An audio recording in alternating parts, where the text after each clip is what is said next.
One of the greatest tools that you have as a writer is that you control the flow of information. You get to decide what your reader or viewer knows or doesn't. By providing information your audience needs while withholding information they want, you can craft a really compelling tale. If you get this wrong, however, you wind up with something like Midnight Sky. So imagine you're some hotshot studio exec and George Clooney comes to you with an idea for a big-budget sci-fi extravaganza with cool visuals, exciting action, emotional drama, and to top it all off, he tells you he'll play the lead. I mean, come on, you'd be like, "Shut up and take my money!" Even after he insisted on directing the thing himself, you'd still probably be like, ugh, fine, whatever. So Netflix gave him $100 million and he went and made the thing, and it's not that good. Which is odd because it does check these boxes. It has action, sort of. It has moderately cool visuals, I guess, and it definitely emotes something. It just doesn't do any of those things very well. As to what went wrong, I can point to specific things like this scene where everyone stops trying to save this person so they can admire how cool her blood looks in zero gravity.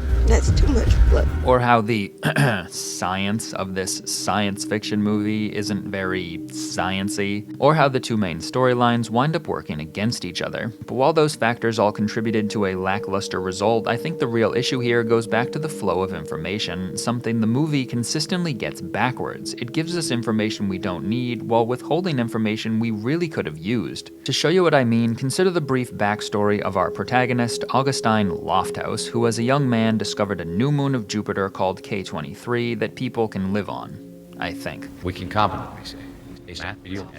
It could be just right. How can you confidently say something could be just right? That's like saying you might know something for certain. I've listened to this speech several times now, and I'm still unclear on whether he's saying this distant moon is already habitable for humans, which would be ridiculous, or if he's saying we'd need to alter it somehow. Moons of outer planets. Like moons of Jupiter? Moons of Jupiter and Saturn. Okay. Titan has an atmosphere. Uh-huh. Okay. You might be able to terraform that if we have the right formulas and recipes, but we're not really there yet. Not even there, Dave. It's way in the future. That sounds like an interesting sci-fi movie, where we terraform one of these outer moons. But that's not what this movie is about. The properties of this miracle moon remain frustratingly vague. It appears as though it's being heated from the inside out. What does that mean? Just because a planet has volcanoes doesn't make it habitable for humans. Earth has volcanoes, but if we were as far from the sun as Jupiter, our whole planet would look like Antarctica. Also, how could something the size of the Earth go undiscovered in our own solar system until the year 2019? Jupiter's 4 biggest moons, which are roughly Earth-sized, were discovered by Galileo. It begs the question, how was Augustine able to discover something that everyone else missed? What makes him so amazing at his job? The film had a real opportunity here. One of the cool things a skilled writer can do is turn something complicated and exclusive to only a small group into something accessible and inclusive to everyone in a way that's both entertaining and informative. Midnight Sky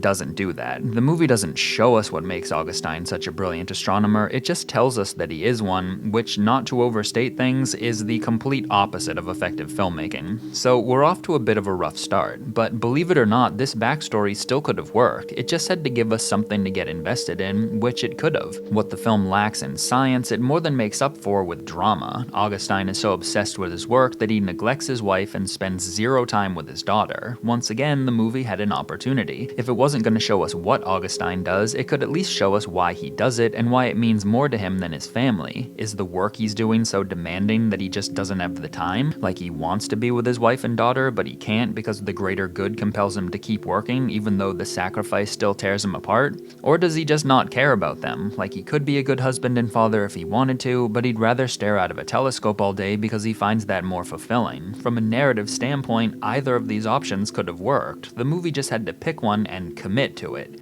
It didn't. So just to recap, how is this moon that's well outside the so-called Goldilocks zone supposed to support human life?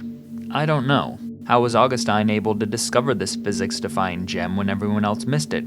I don't know. And lastly, why is Augustine such an awful husband and absentee father? Was it a terrible consequence of something he did for noble reasons, or was it a selfish choice he made because he's an uncaring prick? Once again, I don't know, which is not helped by this actor portraying him only making one facial expression throughout his entire performance. I'm not sure what direction Clooney was giving this guy, but I imagine it was something like, okay, for this really emotional scene, I want you to imagine you're trying to remember if you locked your car this morning. Action. Your own life is just slipping away. And that breaks my heart.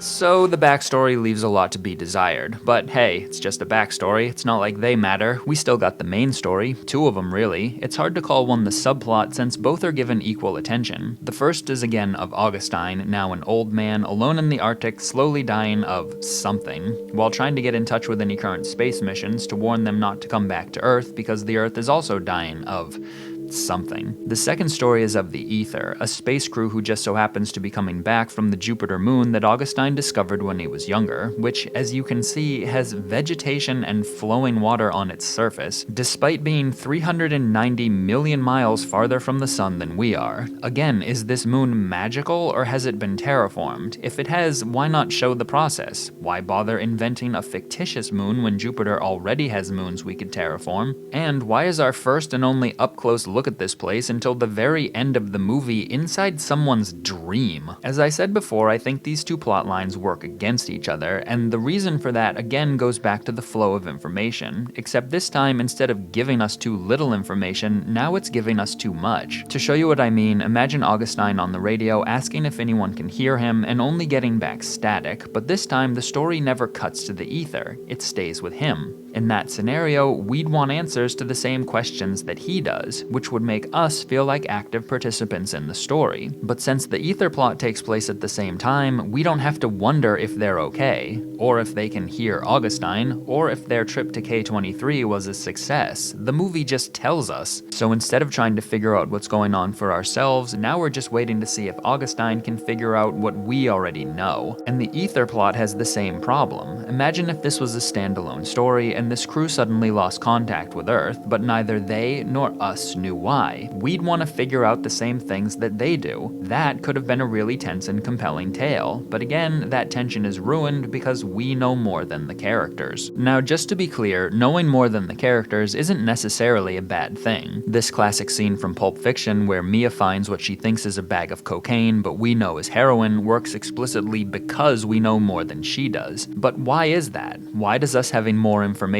than the character work brilliantly here, but fail miserably here? How do you make that distinction as a writer? How do you use the flow of information to your advantage? Well, you should ask yourself whether the information you provide will make your audience more or less active. Us knowing more than Augustine makes us less active because now there's less for us to figure out. Us knowing more than Mia, however, makes us more active. This scene is incredibly tense. Watching it, we're like,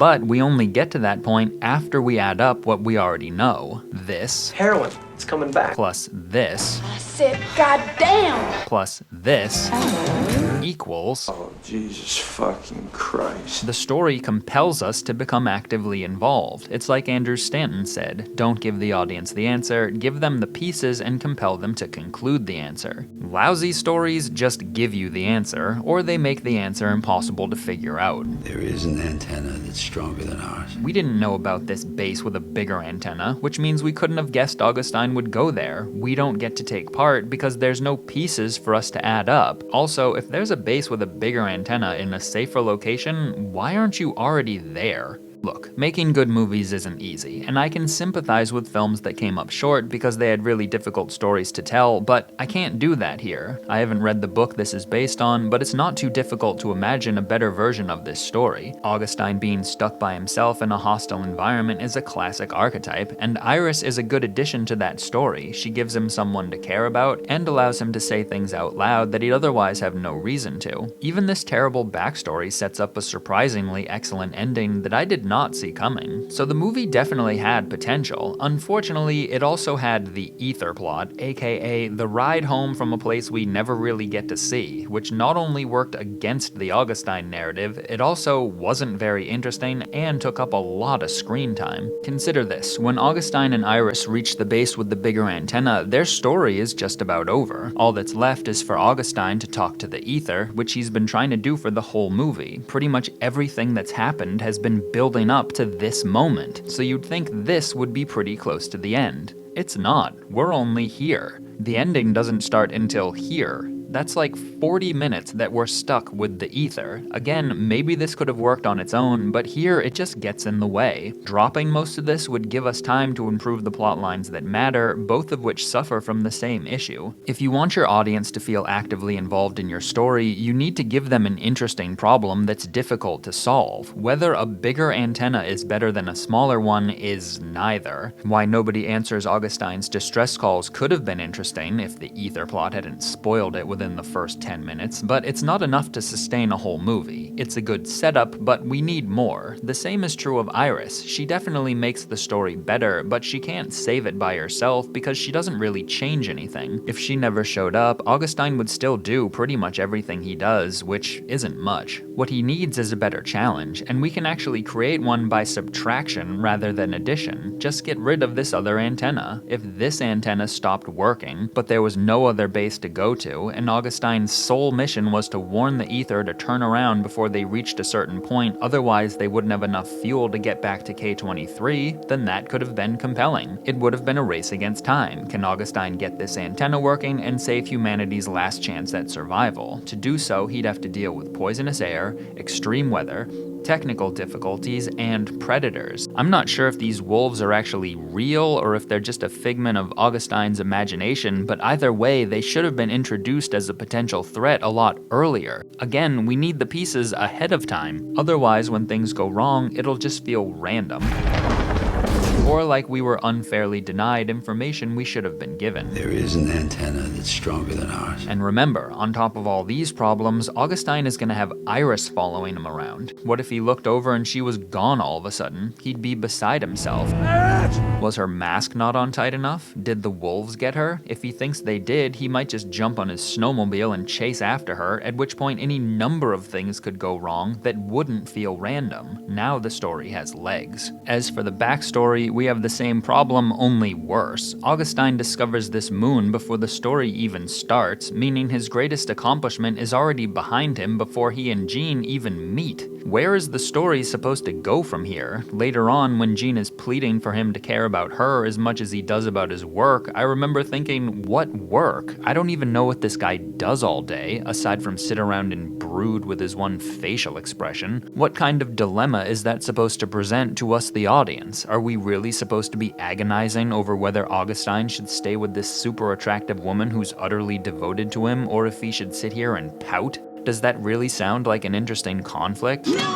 Once again, he needs a better challenge, and without the ether plot eating up screen time, we'd have more than 8 minutes to establish one. Again, I think terraforming an actual moon of Jupiter would be more interesting than discovering a fake one, so what if Augustine was part of that effort? He couldn't terraform it himself, obviously, but he could come up with the idea that ultimately makes it possible. If everyone dismissed his idea as crazy, then he'd be on his own with no one to believe in him until Jean came along. If they were both scientists or engineers or whatever, then they could team up and work together and fall in love, and now Augustine's greatest accomplishment / the thing that ultimately drives Jean away is still ahead of him. Now the story has somewhere to go. And if we understood that he thought of terraforming this moon as his life's work, something he was born to do, and that was going to change everything for humanity, then this ultimatum wouldn't be so easy, especially if he was convinced that he was so close, that he only needed a little more time. After all, thinking you have more time than you actually do is a very human mistake. Now the tragedy of Augustine's story is a lot more relatable. Again, this ending worked really well in spite of everything that preceded it. You'd done some work with my mother,